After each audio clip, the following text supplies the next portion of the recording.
There is a specific moment when you walk into your bank and the teller stops calling you sir out of policy and starts calling you by your name out of interest. You are the same person with the same haircut and the same wrinkled shirt. The only thing that changed is a number on a screen they can see and you can feel. These two numbers tell very different stories. The median net worth of an American household is about $192,900, but the average is roughly $1,063,700. In this dataset, the average is more than 5 times the median. This happens because a tiny group at the very top is so wealthy that they yank the average upward, like a kid hanging off a curtain rod. When you hear that the average American is a millionaire, the math is technically correct, but the reality is a fairy tale. Most people live much closer to the median, where a single transmission failure or medical bill leads to a very bad month. The illusion of the average creates a psychological trap, making you feel like you're failing when you're actually navigating a system with invisible rules. Wealth is a journey across 3 distinct mathematical thresholds. As you cross these lines, institutions, strangers, and even your family begin to follow an entirely different set of rules for how they treat you. The first threshold is $100,000. Charlie Munger, Warren Buffett's late business partner, called this milestone mandatory, regardless of the sacrifice required.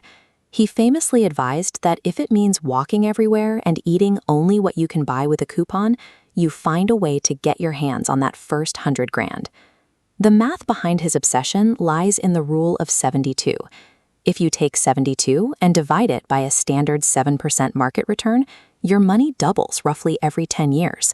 That doubling schedule depends only on the rate of return, not on the amount of money you already have.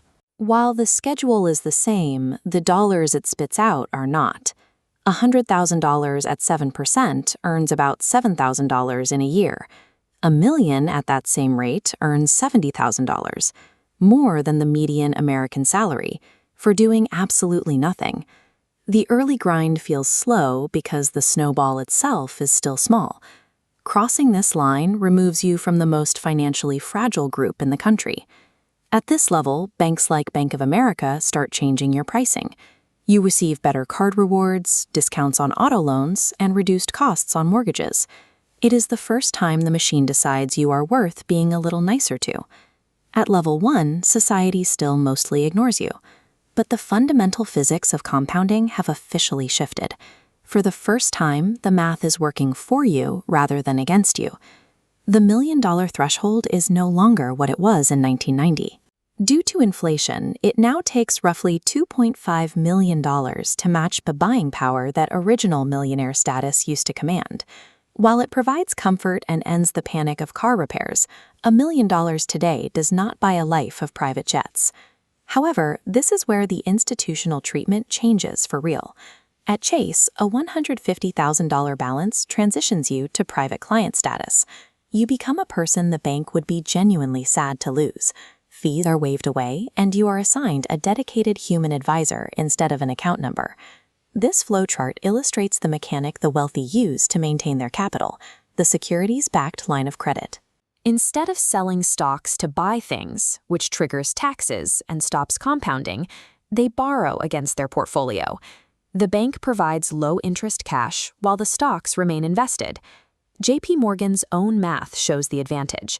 If you sell $3 million in stock from a $10 million portfolio, you lose the growth on that capital. But if you borrow that $3 million and leave the full $10 million invested, the extra growth covers the interest and leaves you roughly $148,000 ahead. That is 31% more money simply for being wealthy enough to borrow instead of sell. Crossing the $1 million line grants access to a VIP lane. The system stops charging you the poor person tax and begins incentivizing you to keep your capital exactly where it is. The third tier, starting around $5 million, represents a level of freedom money, where work becomes entirely optional. This capital provides immense psychological leverage. You can negotiate with total calm because you have no financial need for the outcome of the meeting. This level opens the doors to elite private banking. The actual JP Morgan Private Bank requires a minimum of $10 million in investable assets. Goldman Sachs targets a similar tier, with a median client account near $55 million. You are now part of the 1.6% of households that the financial system rolls out the actual red carpet for. But this level introduces serious social friction. Sudden wealth syndrome often brings guilt, isolation, and an immediate deluge of requests. When the word gets out, distant relatives and old acquaintances materialize with can't-miss opportunities, creating a paradox where you have more money but less freedom to trust those around you. This is the crab bucket mentality in action. When one crab tries to climb out of the bucket, the others instinctively pull it back down. People often do the same. When you visibly start winning, those closest to you may try to pull you back to their level to avoid acknowledging their own standing still. The ultimate irony of Tier 3 is that the same wealth that earns respect from strangers and bankers can often cost you your ease with the people who knew you before. While these mathematical thresholds are real, the feeling of arriving is often an illusion.